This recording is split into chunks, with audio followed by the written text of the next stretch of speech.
Guys, it's Michael Rosenbaum with Tom Welling, and we want you to know that we're doing a live podcast at the Bourbon Room in Los Angeles. We're doing 2 shows. May 22nd, Wednesday, it's already sold out. But May 21st, Tuesday night, isn't sold out. We're going to do a live podcast of Michael and I with Talkville, and Ryan's going to be there, which is why I'm going. Then we're also going to do an interactive sort of fan experience called Smallville Nights, where Mike and I sort of get people up and we run scenes together. We have a lot of fun and nobody goes away empty-handed. Yes, that's true. It's going to be so much fun. May 21st, May 22nd at the Bourbon Room. You can get tickets if you go to my Instagram at the Michael Rosenbaum. Just go to the link tree and get tickets now because this thing is already one sold out show. So we hope to see you there. We're really excited. It's going to be a night of Smallville with me and Thomas Welling. So be there. Come see us. We may not do this again.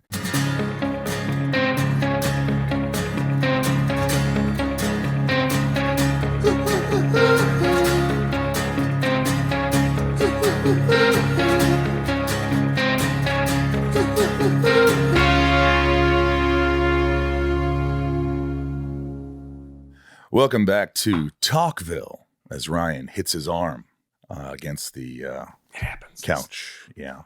The Ultimate Smallville Rewatch Podcast, and we are here in episode 13. And guys, good to be here. Good to see you on this Wednesday. Almost finishing season 4, which is incredible. And thanks to you guys, especially our patrons out there who support the podcast and give a little extra something that keeps these going so we can do this. If you want a season 5, join Patron. Also, talkvillepodcast.com. You can go and get awesome merch. There's tons of merch. Patreon.com/talkville for Patron and join us to help support the podcast so we can do more seasons. And also talkvillepodcast.com, and you can get crazy cool merch. And inside of you online store, you can get Lexmas scripts and ship keys and all that stuff. Go to my Instagram at the Michael Rosenbaum, and on the link tree, you'll see cons that are coming up, like the Smallville con. That Tom's holding up a ship key. The Smallville con that we're doing in New Jersey. Get tickets now. That thing's gonna be wild. That thing, I can tell you, I just saw you this weekend at a con.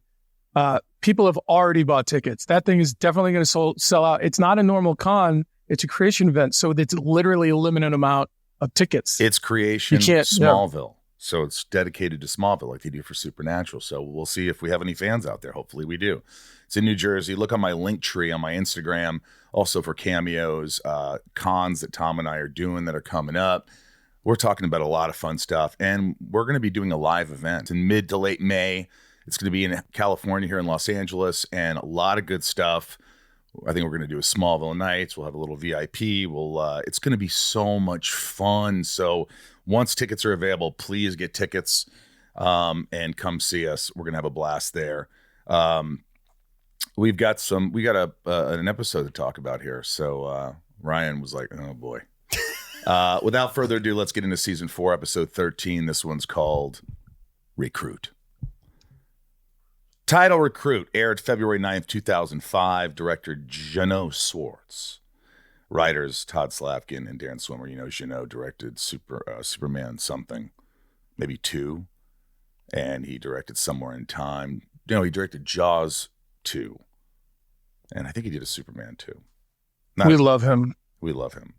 Todd Slavkin, Darren Swimmer, we love these guys. They wrote it. Sorry if we bash your show, but, you know, we also give you love, too, when it's there. Those guys, but Todd, I mean, those 2 guys were so much fun. I remember when they finally got around to sending the writers up to Vancouver to kind of be around.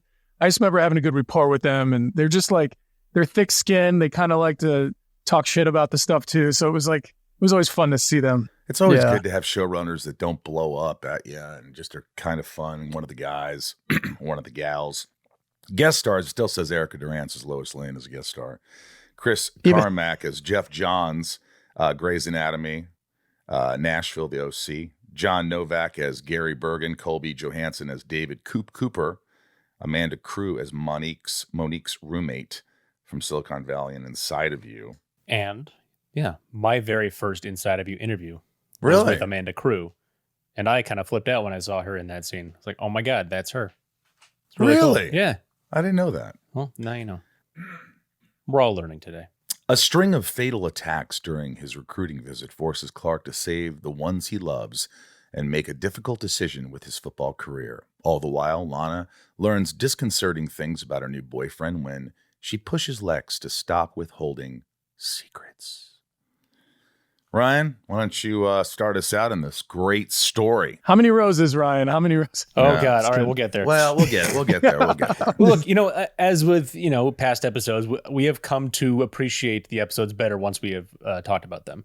And usually we rely on Tom to find the light. Yeah. Yeah. No, true. Tom's the light. This episode begins at Metropolis U frat party as Lois attempts to drink the football team under the table. Already had a problem. Go ahead. Was it the guy pouring the shots who seemed to be drunker than everybody? These giant pouring football everything? guys. I don't think Lois. First of all, is Lois an alcoholic now? Is she just someone who can just pound shots, shot after shot? Maybe she just has a tolerance level of for out. I don't know, but is that a good way to start a I don't know, a sort of the demographic. Well, I think shit-faced here. We're just showing that Lois is tough and she can hang with the big boys and she can put them to shame. Okay, continue. That's what we're trying to see. After Lois wins, she leaves the party and is pursued by a very drunk and pervy kid named Cooop. He doesn't take no for an answer, and Lois is forced to Sparta kick him to get him to stop. The next morning, Lois gets a visit from campus police and gets placed under arrest after learning that Cooop has been paralyzed from the night before. And then then it kicks in, somebody say. Yeah. I kind of I did enjoy the way the kid played drunk and sort of wounded. Yeah, they did a good job. And he was like, oh, that hurt. And I think Erica played a good drunk. I think the drunks all played it really well. Oh, she played a good. I mean, she's wearing her pajamas. She's wearing her pajamas. Did we notice that? And also just like being drunk and being out. She's wearing her pajamas at this party. No one else was wearing pajamas. Why is this hot woman showing up at a college party with pajamas on? Because she barely wants to be at college anyway. That's just a really odd choice, costume department / director. Back in Smallville, Jonathan is helping his son get ready for his recruiting visit at Met U. Even though alcohol has no effect on Clark, Jonathan wants him to abstain because he's underage. Their convo gets interrupted when Jeff, the Teflon tailback, makes a personal visit on behalf of the team to take Clark to Met U. Over at Smallville High, a very hungover Lois Lane is confiding in her cousin about Coop's paralysis. In standard Smallville fashion, she was released from custody after a violent offense. Chloe tries reassuring her that it couldn't have been her who paralyzed him. I think this scene in the high school could have been better if she still had the same pajamas on. I don't think so, because then it makes her look really stupid and guilty. You just don't like pajamas. No, I love pajamas. I wear the sweatshirt constantly. Trying to get them as a sponsor. Clark walks over and Chloe questions why Clark would choose the football route with his unfair athletic advantage. Clark gets a little suspicious of her line of questioning and Chloe drops the issue. I like that. I like the words, Yeah. What bothered me, I think, is we don't really discover that Clark is this super football player. I mean, there's a couple of times in a game here and there, but now he's set records and he's this is a part of him we don't see and we're suspending disbelief. And I think it was a little bit of a stretch. And I think this is a decision Clark would have made a long time ago not to play. But I guess maybe he sees it through this guy who has these powers and he does what he does and Clark doesn't want to follow in his footsteps. I get that. I felt like it was a little far-fetched. It's also been many episodes since we've talked about football, so it kind of feels like it comes out of order. Over at Luthor Mansion, Jason shows up intending to turn down Lex's offer. Lex tells him that his mother has been up to no good and has been globe-trotting the world with ill intent. He then tells Jason he needs access to information from Lana and Genevieve on the details to Margaret Isabel Thoreau. Because why? Knowing what Lex knows later in this episode, it's interesting to see how much he reveals versus how much he keeps close to the vest. What's funny is watching myself, I'm just like, he's very direct, cold, a little calculating in this episode. And it's kind of cool to see. in a way, and he's dealing with this woman later on.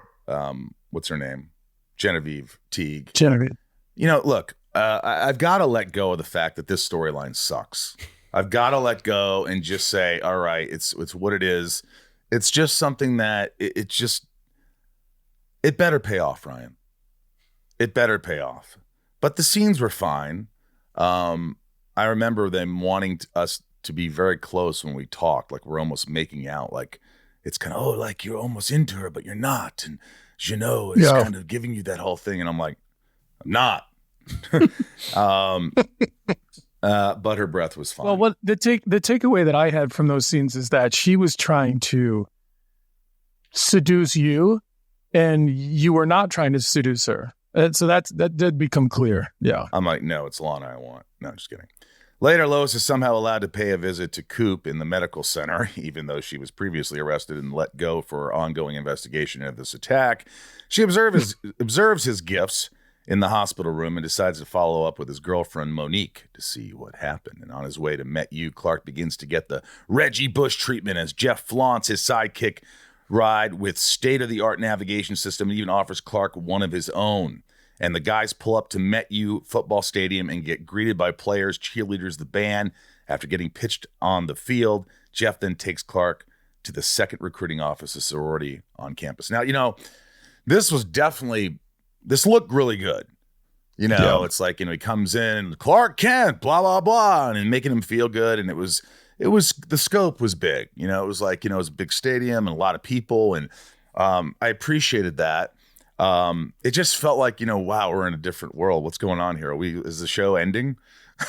Yeah. I kind of felt, I don't know. It's probably not, it was hyperbolic, but I'm sure it's not far off from what some colleges have done in the past to recruit some guys. And that guy who gives him the card, I think, he's going to be the bad guy in this episode. Yeah. And he wasn't. Oh, yeah. None of them were. So that was a good kind of decoy. He seemed like, remember that guy from, I don't know, last season who could shake somebody's hand and convince them? That guy did a good job of making me feel like he was going to do something like that. Yeah, and he didn't have anything. I would have liked to seen that guy, but it was too predictable. What was the stadium, Tom? Do you remember that? Downtown Vancouver. Duh. Right there. I don't know who plays there, but I think they might have a touch football league there or something. Was it the Canadian Football Stadium, or is it like a college? I don't know. Yeah. I don't know. I think it was the one that was right across BC from Lions. where it is Where the right hockey in the heart stadium of is. downtown Vancouver, I believe, right, Tom? Yeah. It's right near the Sutton Place, not too far. I remember locations like that because when you only have like a 5-minute commute instead of like the hour and a half to the Kent farm, you remember those days. Tom, what was the process filming at the stadium like? Was it fun? I think for me, I do remember being there and being like, wow, this is really cool. But for Clark, it needed to be overwhelming. So I just tried to lean into that and being like, wow, this is all new. And I don't know what. And then they did a good job in this scene of having Clark being moved through the stadium, past the cheerleaders. The coach kind of leads him. The car dealership guy leads him. So I got to kind of just be listening. It's a manipulation, and you let that feeling play. Yeah. So it was cool. Go ahead. They were really pushing the car. I don't know, really pushing the car. And GPS. Oh, yes, GPS. Oh, boy. Now they'd be like, we can get you the newest iPhone. Come on, Clark, join the Metropolis Lions, or whatever the hell they were called. Bullnuts. Actually, they were called the BC Lions. Yeah. The BC Lions I played muttered there. that earlier. There you go. Yeah. After showing off their cakes, 2 girls take Clark upstairs to help recruit him to come to their school. During their recruiting, by the way, they are sexual, and they are trying to take Clark for a ride. No pun intended. I don't want to get dirty here. This is a Talkville podcast, but it was pretty sure it's intended. It was a lot. It was too much. It was it was awkward. It was really awkward. Yeah. During their recruiting, they hear a noise from the closet. Clark goes to investigate and finds Lois, who is in there looking for information into Dominique. After snooping through her diary, it turns out Cooop had been acting secretive and taking appointments with reporters. Yeah, that's what he does in his journal, or he tells her and she puts it in her journal, right? Yeah, that's what she. That's evidence. Game of telephone. It's evidence. Yeah, he would tell her that. Yeah. But he did. And Lois knew that it would be in her journal. Yeah. Well, but by the by, and then at the end of the scene, more girls come into the room. Yeah. With cake and lemonade. And then it just sort of cuts. Yeah. You got to get out of there somehow. To the hospital. Well, he was really reluctant to do anything earlier. How did he get out? How did Clark get out of this situation? Or did he? Yeah. And did he just follow through? And we just didn't see it. And by the way, I mean, he's got such a good heart, but like if two girls, when I was a nerdstradamus in high school. So if two women approached me and were seducing me, I don't know if I'd let them because I started puberty late. So I'd feel really weird. Like, why don't you have hair under your arms? I don't know. I think it'd be overwhelming. I feel like it was one of these things that my sons do a lot of times, which is I feel like Clark in that situation just went, what's over there? And all the girls looked that way. And then you heard, and he turned back and they're like, where'd he go? I feel like that's what happened. That's probably back at the medical center that night, we see Jeff paying a visit to Coop. He notices this paralysis is weakening, so he decides to use some superpower touch to increase the paralysis and then finishes the job by suffocating him with a pillow. I have to say, I don't know why, but I felt a little bad for Coop because I didn't like that he was a little bit aggressive with Lois, but Lois seemed like she knew him and he was just being flirty, and I don't know if he was really being as bad. Well, looking back to right before, his biggest problem is he put his hands on Lois and she turned around and kicked him, right? But what if you go back to that scene, he's trying to talk to her. He's like, I want to talk to you. Yeah, we don't know if he's a pig. But so it felt like Lois felt bad. She knew Coop. He's just a goof. It wasn't like some weirdo, I don't think. He was just drunk but like, keep your hands off her anyway. That's piggish. Oh, yeah. But at the same time. But for some reason, I felt a little like, oh, they're going to kill this guy. And they did. The heart rate monitor increasing in the background was a cool touch to this scene.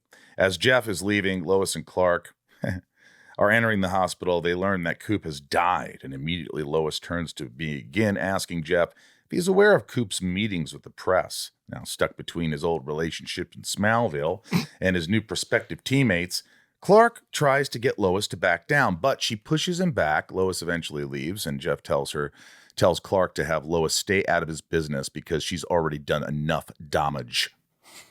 Back at Smallville, Lana catches wind of Jason's new job opportunity and is upset because she believes... Oh, catches wind? I'm pretty sure he told her just like Coop told his girlfriend. Jason Teague went up to Lana and was like, here's what I'm doing. I just met with Lex. And Lana put it in her journal. It wasn't in someone else. Yeah. Yeah. So now Lois can find out. Jason tries reassuring her by saying that he is the one who is actually going to be using Lex, not the other way around. We'll see how that works. Good luck. Lana then leaves the apartment and decides to light up the other member of this new arrangement, Lex Luthor. Lex says that he is actually on her side and all the secrecy is just an extra precaution. Lana tells him she's a big girl and needs the truth. I really wanted Lex to say, Lana, how'd you get in here? And then Lex goes full Nicholson. You can't handle the truth. Love it. Go on, Ryan. Later, back at Met U, the team is having a wake for Coop and decide to party in his honor, as we all do. Yes, we do. Jeff tries to share a beer with Clark, who is hesitant, and then goes on to talk about the pressure of being a college football star in Kansas. I can imagine. What is this character's actual power when he touches people? He just overwhelms their nervous system? Overwhelms them and just paralyzes them. Okay. And he's able to do this in such a way when he plays football where it was insinuated that he knows how to control it, and they just get knocked down, feel like their breath's gone, and they're fine. So he's just injuring people all over the field when he plays then. I guess so. I mean, he's just like, no one's found this out. What are you doing? What are you, a Vulcan? Are you a freaking Vulcan, buddy? Where you just grabbing their shoulder and... That is basically what he's doing. He's doing the Vulcan. Just Spockin dudes left and right. Yeah, Spockin dudes. Spockin them. Oh, I like that. Spockin dudes. Just Spockin dudes. Jeff leaves the party when another student, Marcus, walks into the room. Clark uses super hearing to eavesdrop and hears Jeff discussing some sort of secret payment. He's got a piss boy. Oh, piss boy, huh? Selling urine on campus, are you? Clark leaves the party to share his suspicions of Jeff paralyzing Coop with Lois and Chloe. What's more, he shares a wild theory of how Jeff is paying off other students for their urine sample so he tests clean.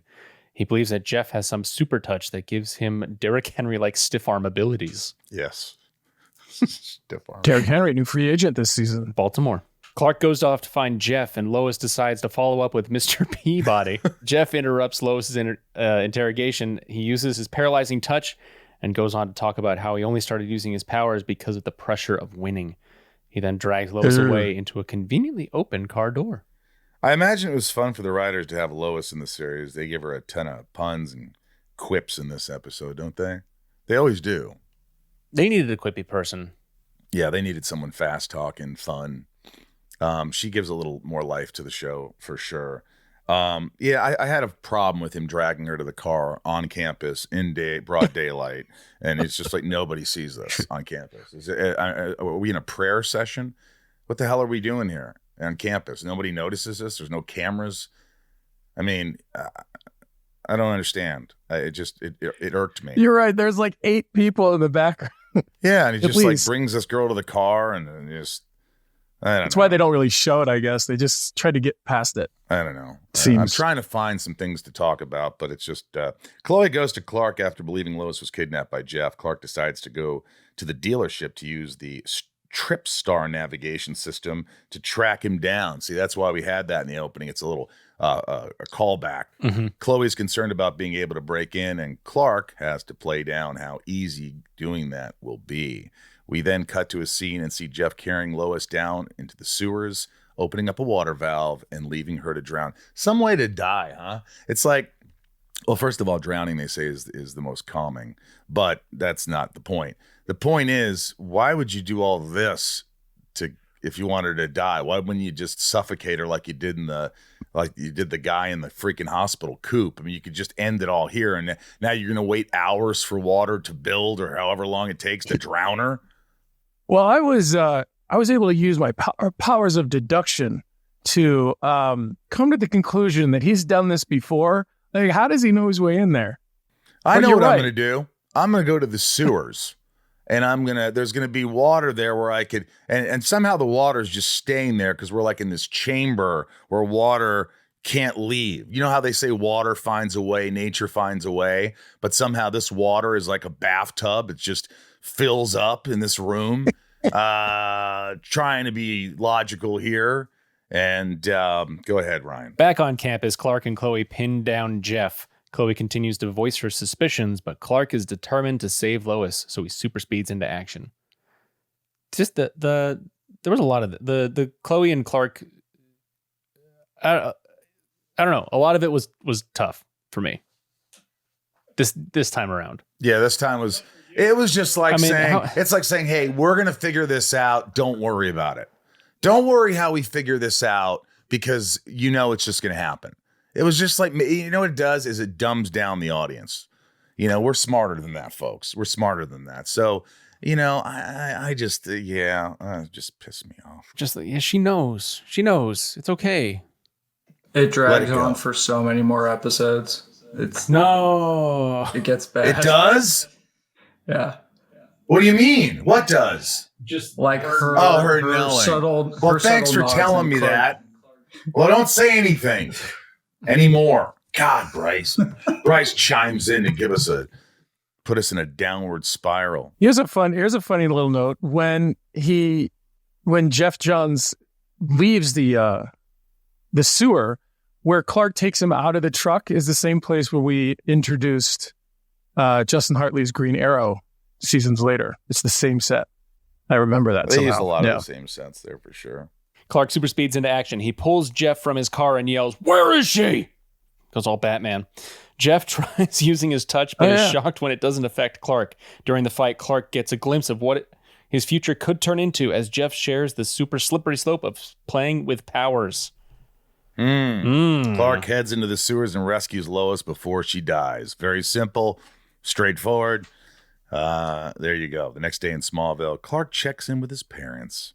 He shares his newfound realization that he cannot play college football because it's not fair and will only lead to trouble, which he could have learned probably 30 games ago. His parents empathize with the difficult decision, but reassure their son that it was the right choice. And I always like these scenes. You're always going to get actors who are going to, commit and give the best performance and make it as believable as possible. And I always like those conversations with Ma and Pa Kent. Over at the Talon, Lex shares damning evidence from inside a briefcase with Lana. It's a photo of Jason with his mother in Paris. What? The day before Lana met him? This puts Jason in a lie. And Lex then reveals how Genevieve's life mission has been studying the Countess and that Jason is well aware of this obsession. I wanted to hear Lana say, how'd you get that picture? But Lex would have said, that's not the issue. He would have just moved on from it anyway. So it's just a weird picture to have. It's just like, it just gives you, He's been having Lana followed. I don't know what I want to say here. I'm just not going to say it. Episode ends with Lois stopping by Clark's loft. She's been expelled for disciplinary actions and talks her way into getting the Kents to open a room for her to stay in Smallville. And Chloe learns the news and goes to discuss their next year at MU. She's surprised to hear Clark turned down a scholarship, but he's proud of her friend for making the difficult decision. For the final emotional scene, Clark takes the trip to MU just to walk on the field for one last time. That was kind of sad. I was like, hey, this is my dream to do this, But then I'd say, hey, one day you'll fly and you'll love that more. Highlights and lowlights. Jeff went on a rampage because Cooop, his teammate, was going to out him for helping the team with win more. Doesn't make sense. More Chloe suspicions. Where do you think this could lead? No Lionel this episode. Interesting things of note. The character of Jeff Johns is named after a DC Comics writer responsible for the Infinite Crisis storyline. Johns co-wrote Action Comics. One of the flagship Superman comics was Superman the movie and Superman 2, directed by Richard Donner. For Smallville, Johns would go on to write the season 8 episode Legion. The Metropolis Bulldog Stadium is actually Vancouver's BC Place. When Jeff Johns is driving Clark around Metropolis, a Canada Post truck can be seen driving by the opposite direction. Actress Brandy Alexander, who plays one of the sorority girls in this episode, also plays one of the exotic dancers in the season 5 episode Exposed. Huh. Wow. Huh. And we have a very special guest right now. I'm excited for this one. This episode is sponsored by Betterhelp. Tom, I can't tell you how much therapy helps me and helps so many of my friends. Ryan uses Betterhelp. It is just something that it's part of my routine, and BetterHelp's been with us a long time. And guys, the stigma is gone. Getting help and feeling better about yourself and learning things about yourself, understanding is part of the process and so important, so you don't end up old and miserable. It can be easy to ignore our social battery and spread ourselves thin, especially with social gatherings picking up after the winter. Maybe you thrive around people, or maybe you need some more alone time. Therapy can give you the self-awareness to build a social life that doesn't drain your battery. It's helpful for learning positive coping skills and how to set boundaries. It empowers you to be the best version of yourself. It isn't just for those who've experienced major trauma. Therapy with BetterHelp is just a good place to start when you want to understand you better. If you're thinking of starting therapy, please give BetterHelp a try. It's entirely online, designed to be convenient, flexible, and suited to your schedule. Just fill out a brief questionnaire. It takes no time at all to get matched with a licensed therapist and switch therapists anytime for no additional charge. Find your social sweet spot with BetterHelp. Visit betterhelp.com/talkville today and get 10% off your first month. That's BetterHelp, HELP.com/talkville. So cool. CINJUN Tate, what is up? Hi, guys. This is amazing. This is so cool. I'm so excited. Listen, Michael likes to do all the talking, so let me jump in real quick. Thank you so much for doing this. I was just talking before we started. The thing about this song, like, every time I hear it, I get excited. It's the best theme song, I think, for any television show. So thank you for doing that, and thank you for being here. Thank you so much. This is really beautiful. It's really great. It's funny that we didn't know it was going to be the theme song. You know, it was just, the lyrics were just me kind of, the band was dissolving, and it was just like kind of, I'm done with everything. Somebody save me. Somebody save But me. When we flew out there, we actually got to meet all you guys, and I have to say, just before we begin or whatever, you guys were the kindest, nicest people, and I'm just really thankful for that. You guys are really sweet to me. Everybody was. It's so funny. I know Michael's dying to talk, but I remember seeing you guys. You guys played on the show, and it was like, I remember it being all about the band that day. Like, we got to shoot the band out. We got to get them. Their bus is running outside, and it was like this whole thing. And you guys were done, and I was like, I'd like to go meet those guys. You guys were already gone. Like, you guys were such in a rush because you were so busy at the time. It was great. Well, we had just did the David Letterman show, and then we flew out there that day to the other side, Canada, and we had already broken up as a band. To be honest, we were just kind of like, let's just finish out this tour, and so there was like a lot of sadness kind of in the band, because just beyond a career, it was still sad to see your friends. These are my kids growing up. So that was really sad. So pretty much like said, well, this is gonna be it. But I almost just stayed there. I should have just moved there. It was so beautiful. It was nice weather. Everybody was really kind. Yeah, really till cool. it rains, Sinjun. Till it rains, Yeah, and then you're like, get me out. All year. Yeah. Sinjun, it was Ryan, who's here with us, just said that it was number 11 on Entertainment Weekly's top 25 theme songs of the 21st century. It was number 11. What? That's huge. This is it. I like all those. I live on theme songs. The other day I went to a whole list of like the old classic ones, like Family Ties and like. Welcome Back, Kotter is my favorite. Oh, yes. Oh, my gosh. Also, Sanford and Sons was written by Herbie Hancock, which is a weird time signature. It's like 12:11 or some weird, because if you listen. Boom, boom, boom. Boom, boom, boom. Oh, wait. Count, not like 1, 2, 3, 4, and 1. It's like 1, 2, 3, 4, 5, 6, 7, 8. And it's just really confusing, but it's beautiful. Hey, let me ask you this. Well, first of all, Radiohead, is this true? Radiohead, you weren't even signed to a label, and Radiohead found your demo and you toured with them? Mm-hmm. Yeah, we toured a lot with them. We had already been found by Capitol, which is a subsidiary of EMI, and they're on EMI.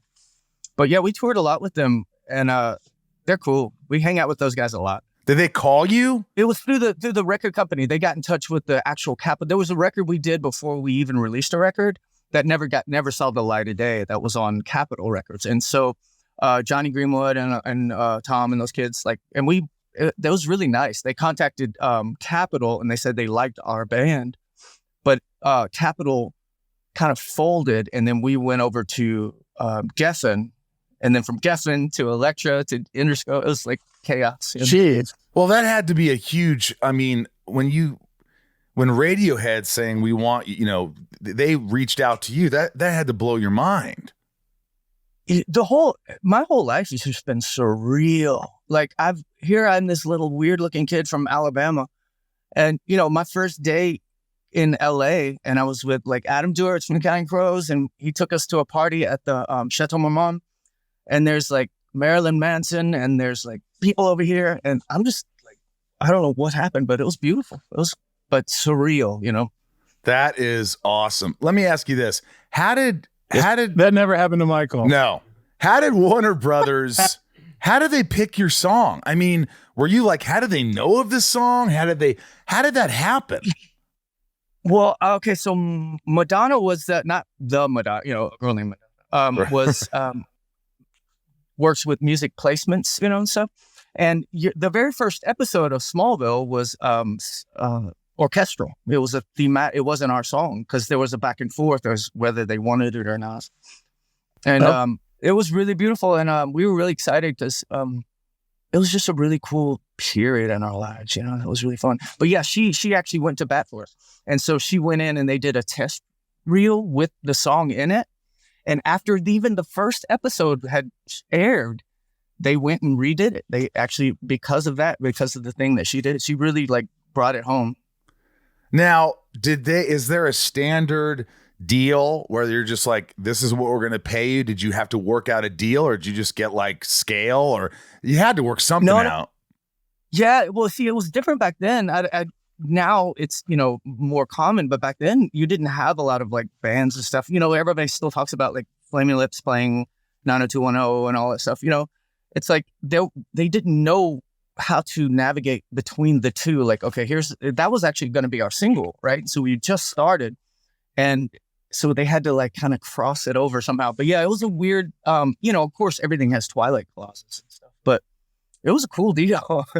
It like supported me for a long time. But you guys had to have made millions. It bought your houses and stuff, right? And you're splitting it 4 ways, right? With 4 other guys or 3 other guys? 5 guys. And we split everything equal, no matter what, no matter who does it, But here's the thing, though,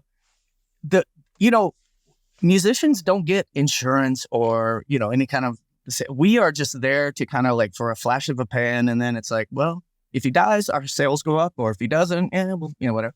We don't have like a strong guild. Yeah, guild. That's the word I was looking. Well played. Yeah. No, because I was used to go out with some of my ex relationships were people in the industry, and with Alyssa and Kristen we're talking about, and they have great insurance and stuff. In fact, you guys were a godsend, because when we did that episode, that at the end of the first season, suddenly I was able to get the SAG-AFTRA thing, the insurance. Oh, nice! It was awesome. It was a miracle, because suddenly, I'm not like at the ghetto clinic. Do you still get residuals? Do you still get residuals from the show, from the song? Mm-hmm. Yeah, they twilight, as the years go down, but it's good. And from that, and we did a lot of movies. We did a lot of movies and TV and stuff. That's great. But that was a godsend. It was really beautiful, because we had already fractured, as a unit, which was so depressing. Do you still talk with the guys? Are you still close, or did that? Yeah. Well, our drummer passed away. He had cystic fibrosis, and so he wasn't even lived past 12. And so he was a miracle kid. And he was the funniest, coolest guy in the world. His name's Gregory Slade, and he was just magic. Just brilliant to look at, And I personally was a fan of all of those guys. I mean, I sang and did my thing, but I just love those guys. They were so beautiful, but there was so much acrimony towards the end that I was like, but actually I say that it was probably really small, but it was really beautiful. It was really beautiful. I like them. I know it sounds like I'm being redundant, but it's true. It was a really magic time. Everything seemed new and magic. And now you've kind of, like when we talked briefly, like you an email exchange, you moved out and like you're living with nature, and you kind of gave up the music industry altogether, right? Yeah, completely. And I even gave up music for pretty much it's the first time in my whole life. Like I never went to a junior high or high school. Like I was out of school in the 8th grade, and I was only there because I kind of had to show up for a day or whatever. So I didn't have the social interactions and everything, but my life was just music and art and just cool. If somebody's making a movie, cool. We want to be a part of that energy, That's crazy. So this is the first of my life. I said, you know what? I'm done. I'm just going to hang up music. I'm not going to do music. And everyone was like, "You're insane." Well, what are you doing now? What are you doing now? Just living? Well, I've actually rechanted, because it lasted a good solid month, and it was a good month. But it's like the equivalent of saying I'm voluntarily going to stop using my legs. You could do it, but it's kind of like cumbersome and weird, and being anywhere is annoying, and so it's not. It was just like it's like saying I'm going to give up having blue eyes or green or whatever. But it feels really good, because I've started coming back to play music again. So what I've done, our drummer passed away, and yeah, I'm friends with all the guys. We're actually, oddly enough, we're actually going to do a new record, which we haven't even talked about. But wow, we're going to do a final record.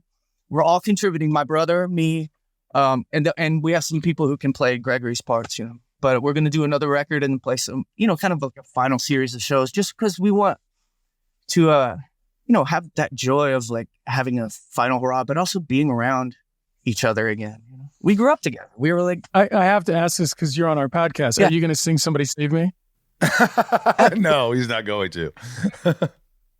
I will sing it. Yes, absolutely. That's a hard song to sing. All these other songs. Oh my God, you got pipes, dude. That is like, that's the one song like when people always go, hey, because I play guitar and they're like, play that. I'm like, no, I cannot. Nobody sounds good singing that song except for you. Nobody except you. And I've even tried to sing it, which. Oh, really? Oh, yes. I would like to hear it. No, but I don't sing. I remember singing it and thinking, when you're in the recording, that and a lot of our songs where you sing and it's like, oh, this is cool. And you steal it and you just kind of like feel struck, it's like, oh, this makes sense. And you want to lift up and go. But then it's like, oh, shit, I got to play this every night for the rest of my life.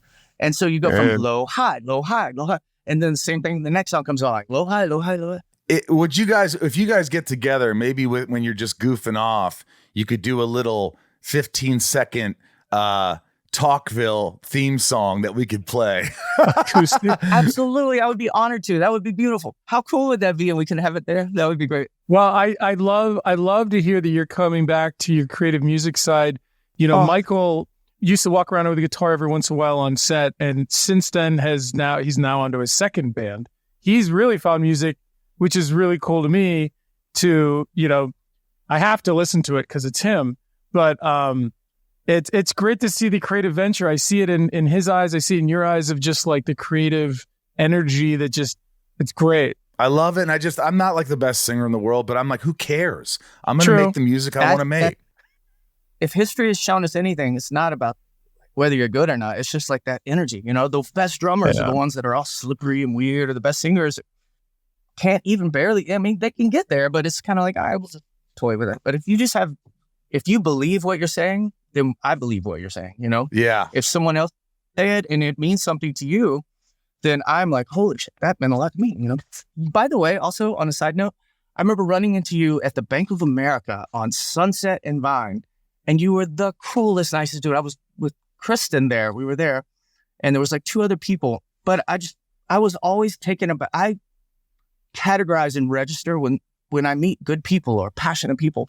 And you both have been so sweet to me. So thank you so much. Well, we appreciate you, and you're such a huge talent. I'm so glad you're back in the music because it is part of you. And I think that, I can't wait to hear it. And if you do something for the Talkville theme, great. Don't stress out about it. Nope. Done. It's already happened in our minds. It's happened now. It's just execute. The only prerequisite is that we each have to add something to it. If I can run it through Logic or Pro Tools or whatever, and you could do the same. So, but we all have to have ourselves. I'll do it. Done. Sweet. Perfect. I love it. Oh, this is happening. Be something documented later. It's gonna be like, how did y'all write it? It's like, well, I love it. I love it. Idea. This has been awesome, and you take care of yourself and take care of Lucian, and keep rocking. And I'm glad you're playing music again, and I'm glad you came on. And you're a sweetheart, and we love you. You're awesome. Thank you, guys. Seriously, thank you so much. Talkville is brought to you by Policygenius. We constantly talk about Policygenius because it's so important. Life insurance is everything. If you want to think of your family and not just yourself, if something, God forbid, happens to you, Policygenius is there to help you. Tom, we talk about this ad nauseum, but I see your beautiful family and I see how happy you are. And it's like, if something happens, you wouldn't want them to deal with any more crap than they already have to deal with. Yeah. I mean, in some ways, being a parent, sometimes you find yourself going down this rabbit hole of what ifs, and it can get pretty scary, but having the protection for your family, if something were to happen, helps that I agree. a lot. Policygenius has licensed award-winning agents and technology that makes it easy to compare life insurance quotes from America's top insurers in just a few clicks to find your lowest price. Even if you already have a life insurance policy through work, it may not offer enough protection for your family's needs, and it may not follow you if you leave your job. With Policygenius, you can find life insurance policies that start at just $292 per year for $1 million of coverage. Some options offer same-day approval and avoid unnecessary medical exams. Policygenius works for you, not the insurance companies. That means they don't have an incentive to recommend one insurer over another, so you can trust their guidance. Policygenius has thousands of 5-star reviews on Google and Trustpilot from customers who found the best fit for their needs. Save time and money and provide your family with a financial safety net using Policygenius. Head to policygenius.com or click the link in the description to get your free life insurance quotes and see how much you could save. That's policygenius.com. This is patron privilege. This is people who really know the show and love the show, and they're going to come on, and we're very excited to have them. So welcome. Kristen, you're a top tier patron, correct? I am. Well, of course you are, and we thank you from the bottom of our hearts for making this show possible. Welcome. This is Tom, as you know, Kristen. Hi, Mr. Ryan. Hi, Tom. Hello. Kristen. Hi, I like your shirt. Oh, thank you. Yeah, it's great. Please tell me what you liked about this episode and why you liked it and anything you want to talk about. I really liked that this was a freak of the week that actually moved the story forward, rather than just being a filler, Wow. at least in my opinion. Clark's interactions with Jeff makes him see the bigger picture of his life choices. And in an indirect way, he also gets Lois kicked out of school. Okay. All right. You shined a light that was total darkness before. The big theme of the episode was a bigger stage, bigger problems. So Clark going off to college, football, being in the spotlight with millions of people seeing him. Jeff Johns mentioned several times about the added pressure of winning and being a superhero on the field. And then Lois also dealing with more adult, bigger problems, getting arrested and getting kicked out of school with nowhere to live. So you enjoyed this episode. I did. I really liked it. What did you give it if you had to, on the Rosenbaum spectrum here? I'd really give it a 1. A 1 rose for this. All right. Well, I dig that. I can respect your thoughts. You're much more giving than I am, obviously. I try not to completely shit on the show. Okay. I love it sometimes. I think it's okay sometimes. I don't love it sometimes. And this is an episode where I really don't love because I had to suspend too much disbelief in what was happening. And I think it was just too easy. The whole thing, there wasn't enough weight to it. And the story, obviously, with Genevieve got a little bit, that storyline's not going anywhere for me. Does that storyline bother you? That one's a little off. So I may be wrong in saying this, but I think that was mentioned on today's podcast with the storyline and the stones and everything like that. But I think, as I understand it, Jensen was supposed to go on for 2 seasons and only did 1. And it feels like halfway through the season, his storyline kind of changed, and they did like a pivot. It seemed, I may be wrong, but it just feels like muddled a little bit, Forced, a little fast, a little, right? Yeah. Yeah, I agree with that. By the way, I want to ask you this. I want to ask all the patrons this, and all the fans. But what was it about Smallville that made you a fan and made you want to watch this series? What was it? Well, I initially watched it, when it first aired. I was in college when it came out, and then I watched it with my dad. And I actually hadn't watched it since it's stopped in a while. My husband actually passed away I'm sorry. in 2020, and he was in a car accident. And I hadn't revisited it since then. And that fall, I found it again. And I also found your Inside of You podcast. Thank you. But it was just that hopeful message that helped take my mind off everything, and then just kind of got hooked back into it and fell in love with the show. So I love that. I love that, that it gives you joy and brings you happiness, and it's escapism, right? It's sort of like we all have our shows that, or something we do that we can just escape from worrying so much and thinking too much, and we could just let it go. And I love that. And I love that you're a patron. Are you enjoying it? I am. I'm enjoying it quite a bit. The community, being able to give your thoughts on the episodes and hear other people's thoughts, and find out things about the episodes that you didn't think about, and just participating. in a roundabout way, you're making friends a little bit. Obviously don't see each other, but you kind of connect in that way through the app. I don't know how much we're able to share. I don't know how much more insight we're able to share. It sounds like you get more insight from watching the show than we did doing it. So thank you for that. Yeah, you know a lot. Well, I also have, I have a hard time giving anything a bomb. So I'm kind of I look for the, kind of the deeper meaning within the episodes and find the positive. What'd you give the witches episode? I gave it a 1 just because the fun nature of it. It was a little silly, but it's kind of neat seeing everybody out of character. Overall, the season, it's not my favorite, but it's also, some people's it's a fan favorite. But all right, well, Kristen, let me ask you this: does the Genevieve, Lana, Jason story make sense? I'd say it's probably a heater.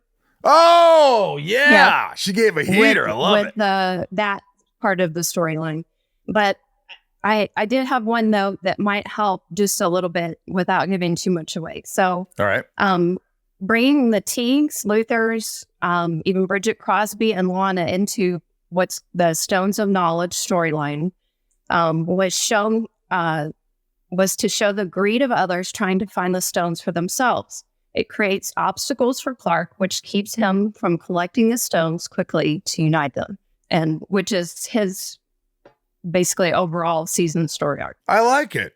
You know what you do, Kristen? You put things into perspective. I try to. You do, and you have a good soul, good heart. You're smart, and we really thank you for doing this. We really appreciate you supporting the podcast and coming on here, and I hope you had fun. And we just wanted to hear what you had to say and your thoughts, and I took it all in. I really did, and I appreciate it. I'm impressed. Can I make one more note that I don't know if you all caught or not?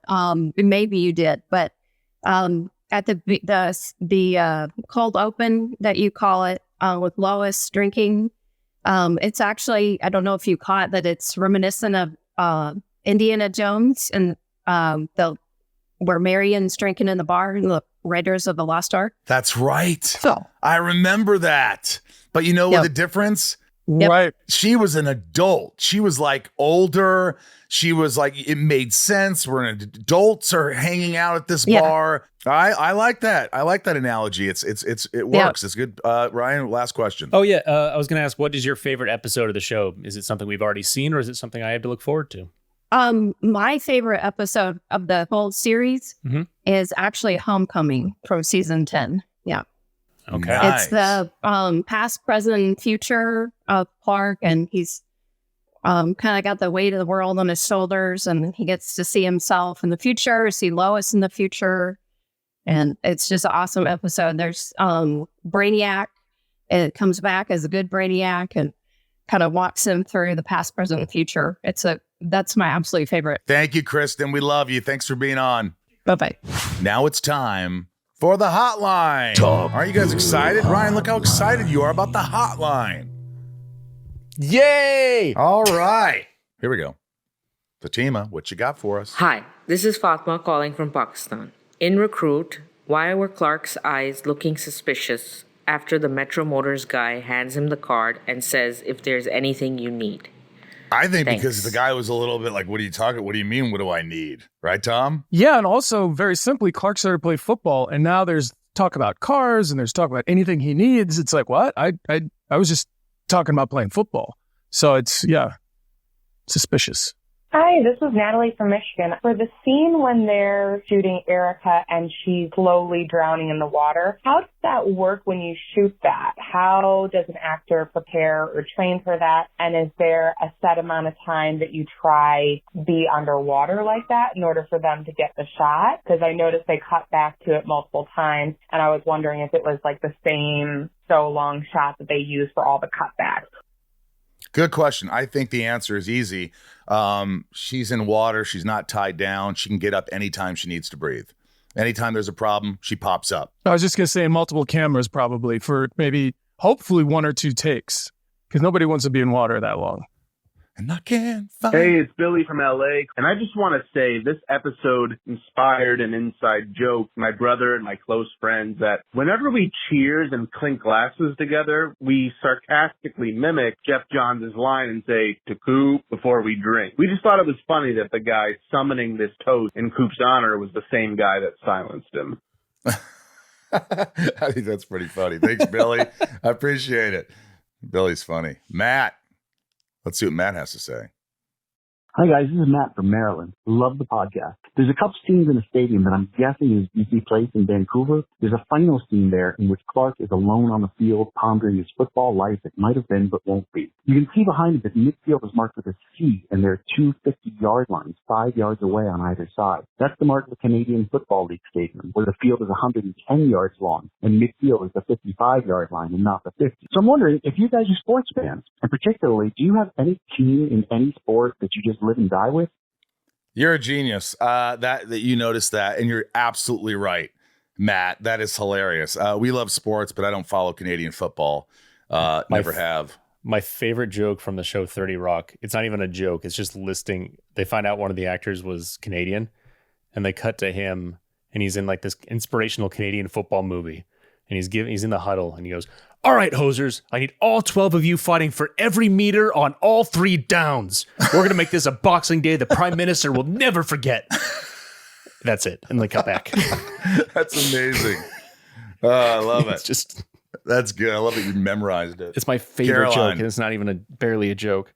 Caroline. Hey guys, it's Caroline from Springfield, Missouri. And with all the off-the-wall things Chloe kept saying to Clark, he didn't put 2 and 2 together and asked her what she knew. He just kind of kept looking at her funny. I would have assumed he would have said something. Anyways, thanks. Bye.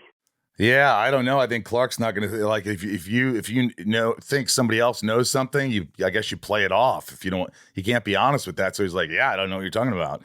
So, yeah, Tom. I agree. All right, Pam. Pam Wade from Richlands, North Carolina. The scene where Clark tells his parents that he's giving up football, to me, he proves he's becoming the man of honor that he told John a few episodes back in Jinx that he was becoming, when he said that he sometimes taking responsibility is what it means to make the hard choices. I think that he moved his legacy on as a man of substance. What do you guys think? I love the series, the podcast, and you guys. Bye. Wow, that is really smart, and it puts things into perspective again. For me, Pam, your insight that I think you're right. I think that's a step in the right direction to becoming a hero, to becoming this legend. And I think that was that's nice that you saw that.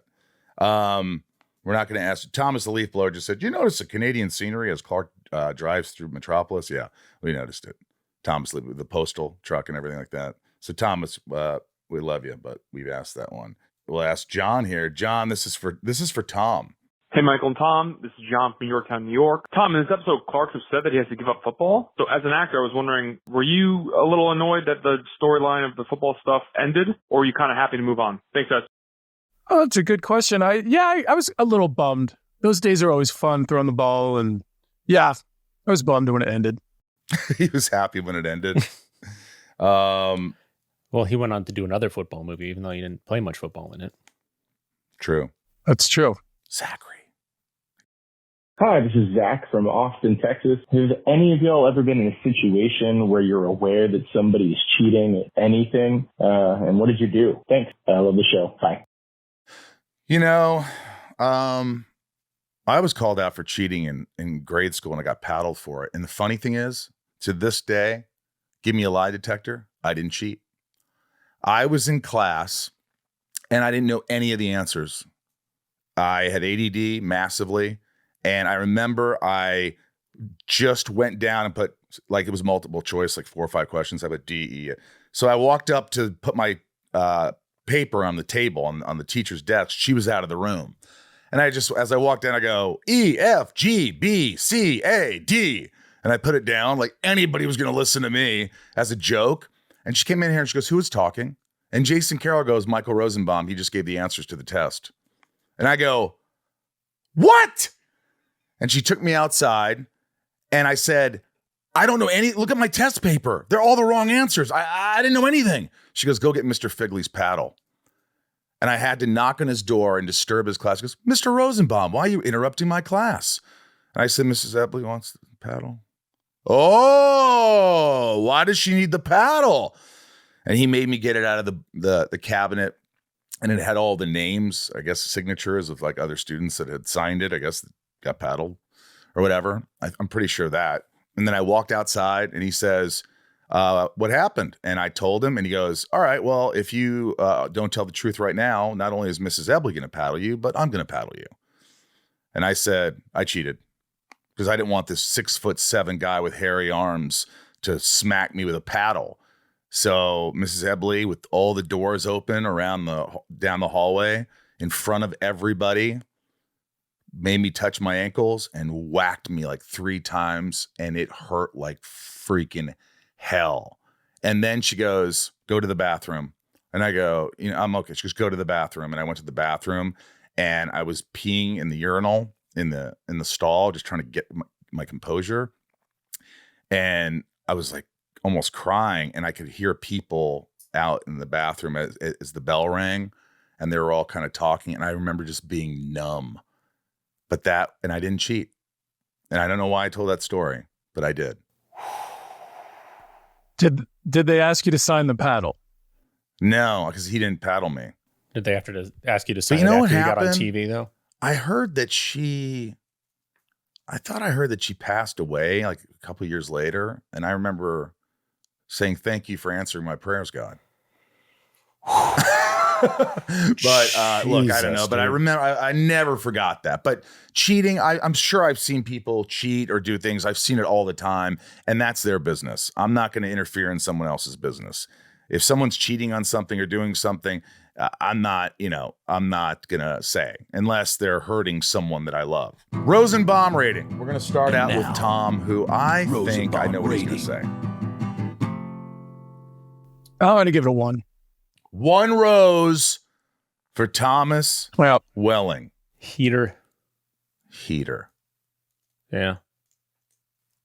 Here's what I'll say.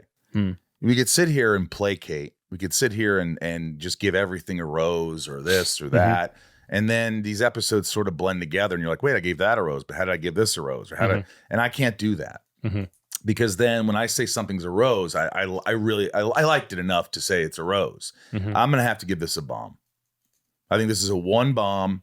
It's just too silly. That's your 4th bomb of the season. Well, what's my last name?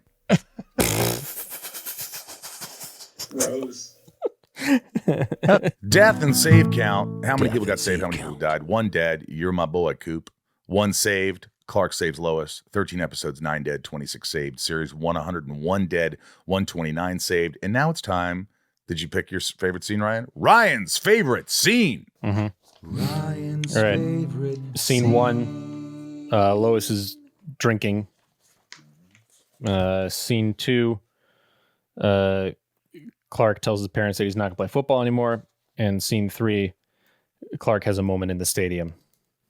Ooh, this is tough. Whoa. That's tough. Tom, what do you want to say? You want me to go first? I'm going to say stadium because I think with the scene that Clark had with his parents, without that scene, him standing in the stadium really doesn't have any emotion to it. So I think it's a combination of the two that ends up with me picking the stadiums. I want to say C, just as a safety and precautionary measure, but I'm going to say B. Yeah, stadium. You got that one, Tom. Yeah, another big alternative smash hit from Simple Plan. Yeah. I don't know. It was just that's a nice little bookend. I like a nice big stadium. I was going to pick it, but I didn't. All right, that's it for the episode. Stick around next week as we have a doggone good time talking about season 4, episode 14, Crypto. Take the discussion online. Let us know your thoughts. Please join patreon.com/talkville to support the podcast so we keep going if you're enjoying this. Thank you, Kristen B., for being our guest on this episode. And we have a good special guest coming up soon. If he comes around, I think he will. If you want more info like merch from the show, our hotline number and all that stuff is in the description. my Instagram at the Michael Rosenbaum link tree with tons of information about the Smallville con and all that. Thanks, guys. And remember, folks, always hold on to Smallville. All right, now it's time for the shout outs. Can't forget our beautiful people, our beautiful patrons. Patreon.com/talkville. Join today. Get your name shouted out. Here are the top tiers we love. Nikki G, Leanne P, Raj C, Santiago M, Little Lisa, Thomas, Tom Turner, Shane W, Sophie M, Betsy D. Where are you, Betsy? I think I sent you something yesterday. Abby P, Ray H, Harada. Hope the baby's good. Karen Apple M, 99 more. Leilani N, Brett G, always hold on to Smallville. Esteban G, Garrett W, Bob K, Kimberly L, Tom N, Jason W, Osama A, Glenda the Good Witch P, Lana, rhymes with banana, W, Nancy D, Brian G, Sarah W, YVR Grips, that's Vancouver, Anna M, Amanda R, Teddy 127. Michael P, Ryan R, Jordan M, Randy B, Craig G, Jor-El, Heather and Greg, thank you for the question. I made Talkville say, Butts, Brian H, Eric K, Kristen B, Nanine W, Stephanie K, Darth, Achilles, Finky, Early is on time. Mrs. Chalar Kent. Okay, thanks for me. I made Talkville say Miss Chalar Kent. Damn, who's that? Jeanette E, Deadvid, General Zod, Theodore, Jim and J. I hope you are. Big D, Doug R, Carlos C, Tommy Z Boston 68, Ken the Limmer Guy, Corey L, Mr. Hallmark K, Jesse C, Claire M, D Brown, Karen Era M. Look at that. It only took me 4 years to get that one. Eldon Supremo, Leslie V, McBurts, Ginger Moose. Please remember Janice from NC. Okay. Christoph S, Michelle M, Drew, mandolin. Do you play a mandolin? No, I play a guitar. Okay. Left side upside down. Right side upside down. Sebastian F, Wolfie. Love you, Wolfie. Dak Flendo, Stephen the grocery checker, Matthew. Stephen actually is just down the street from me. I see him once, sometimes twice a day. I love that guy. He just got it. Yeah, he's a great dude. I love talking to him. Matthew and Lincoln B, Charlene A, the Coopers, Marion Louise L, CGO, not C3PO, Cindy C, Shannon Fofanin, Tina E, Matt Rick, Jen T, Gentole, just kidding, Jess D, Randy S, Cassie B, Red A, Felicia R. I feel like I need to do more of these because you guys do all the talking through the whole episode. Rachel D, Steve, and Nate Danger. When you're rich, you aren't crazy, you're eccentric. Chicken Flower, Sammy Sharman, Carrie Ann, Patrick R, the Alexander Castle, Daryl E, Charlene A, not to be confused with Charlene, Lady L, Spicy Chicken, Jenny B, Anna B, Monica T, Yale M, Jeffrey K, Pick Kenobi, previously on Smallville, Matt C, Depro, Sajal, and Devin, Chadwick B, Keith B, Charu, we love Charu, she came on one time, Major Paradox, the Patreon Saint of Smallville, Libertariat, Christy H, Olga and Prokop, Biagio C, Cal L38, Lady J, Mignon A, Cody from Alaska, Diana V to be exact, the Salty Ham, Murphy C, David, and Madison H. Guys, I got to tell you, it's only taken us, almost 4 seasons to get this list, but we continue to see new people. So thank you for joining. It really helps. It helps us continue forward. So thank you. Yeah. And who knows, maybe we'll end up finishing this whole series. We'll see. Right now, with your guys' help, we're rocking it out. I wonder when we get to season 7, when Lex leaves, you're just like, peace out. You're just going to peace out of the podcast. It'll be me and Ryan. Ryan's like, I have to come record. I go, record what? Talkville. You're not on it. And then Michael will call in questions because he doesn't understand the storyline. It'd be great. Season 7, episode 8. Where's Lex? Is that him? Is Michael back? No, I'm not. That's actually be funny.